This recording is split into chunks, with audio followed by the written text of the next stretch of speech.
সবাই মিলে ম্যাচিং করে একসাথে অনেকগুলো জামা বানাবো এবং কোথায় গেলাম আমরা ভিডিওটি শেষ পর্যন্ত দেখলে অবশ্যই বুঝতে পারবেন। হ্যালো গাইস, আসসালামু আলাইকুম। কেমন আছেন সবাই? তো আশা করি সবাই অনেক ভালো আছেন। আজকে আমার ভাতিজি, ভাগ্নি এবং কাজিনের স্কুলের টেস্টের রেজাল্ট দিবে এবং তার জন্য আমাকেও যেতে হবে ওদের সাথে। তাই আমি আজকে সকাল সকাল উঠে আগে রান্নাটা সেরে নিচ্ছি।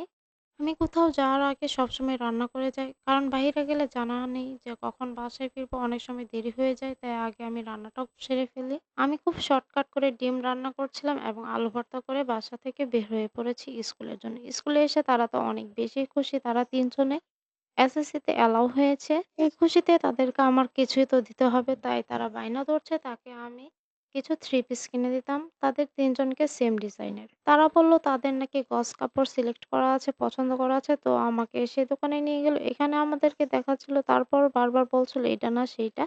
অনেকগুলো গজ কাপড় দেখে আমি বারবার দেখছিলাম যে কোন কাপড়টা ভালো। এখানে মাত্র ৳১০০ করে লিলেনের গজ কাপড় পাওয়া যায়। আপনারাও চাইলে এখানে আসতে পারবেন।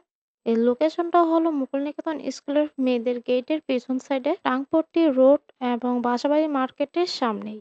এখানে লিলেনের গজ কাপড়গুলো মাত্র ৳১০০ বলছিল। তো আমরা প্রায় ২১ গজের মতো কাপড় নিয়েছিলাম। যেহেতু আমরা সবাই মিলে 2 পিস বানাবো। আমার বড় বোন এবং আমার ছোট ভাতিজিও বানাবে। তাই প্রায় ২৫ গজ কাপড় সর্বমোট নিয়েছিলাম। গজ কাপড় তো পছন্দ হয়ে গেছে। এখন আমাদের টাকা দেওয়ার পালা।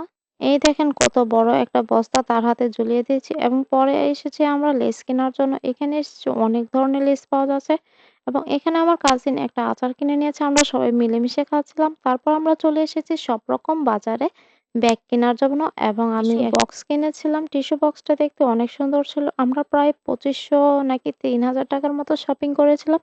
তার জন্য আমরা একটি কার্ড পেয়েছিলাম ডিসকাউন্টের। সব রকম বাজারে এখন অফার চলছে। যদি ৳২,০০০ শপিং করেন আপনারা একটি মেম্বারশিপ কার্ড পেয়ে যাবেন। তো আমরা প্রায় ৳৩,০০০ যেহেতু শপিং করেছিলাম, তাই আমরা একটি মেম্বারশিপ কার্ড পেয়েছিলাম। এখানের ঘড়ির কালেকশনগুলো অনেক বেশি সুন্দর ছিল। আপনারা যদি চান এখান থেকে ঘড়ির কালেকশন বা অন্য যাবতীয় অনেক কিছু কিনে নিয়ে যেতে পারেন। এখানে কিন্তু একের ভিতরে সব পাওয়া যায়। আমার ভাগ্নির জন্য এই ব্যাগটিও কিনেছিলাম। এখানেও অনেক ধরনের ব্যাগ ছিল। কিন্তু সে যেহেতু স্টুডেন্ট মানুষ সিম্পল এর মধ্যে কিনতে চাচ্ছিল। তাই আমি একটা ব্যাগ কিনে দিয়েছি তাকে। তো এখন আমাদের চলে যাওয়ার পালা। এখন যেহেতু ২৫ গজ কাপড় নিয়েছি, এখন এটা কে নিবে, কে নিবে বলে অনেক ঝগড়াঝাটি করছিল। এটা হাতে নিয়ে হাঁটাই যাচ্ছিল না, এত ওজন ছিল। তো এটা নিয়ে রাস্তায় আমরা খুব বেশি মজা করছিলাম। ইবা ওইখান থেকে আসতে যাচ্ছিল না। ওইখানে তারা ব্যাগ রেখে সে চলে এসেছিল। তো এইটা নিয়ে অনেক দুষ্টামি করছিল। তো এই তো আমাদের আজকের শপিং শেষ হয়ে গেছে। তাই আমরা এখন বাসায় চলে যাচ্ছি। ইবা খুব ক্লান্ত, তাই অটোতেই সে ঘুমিয়ে পড়েছে। আজকের ভিডিওটি এ পর্যন্তই। ভালো থাকবেন সবাই। খোদা হাফেজ।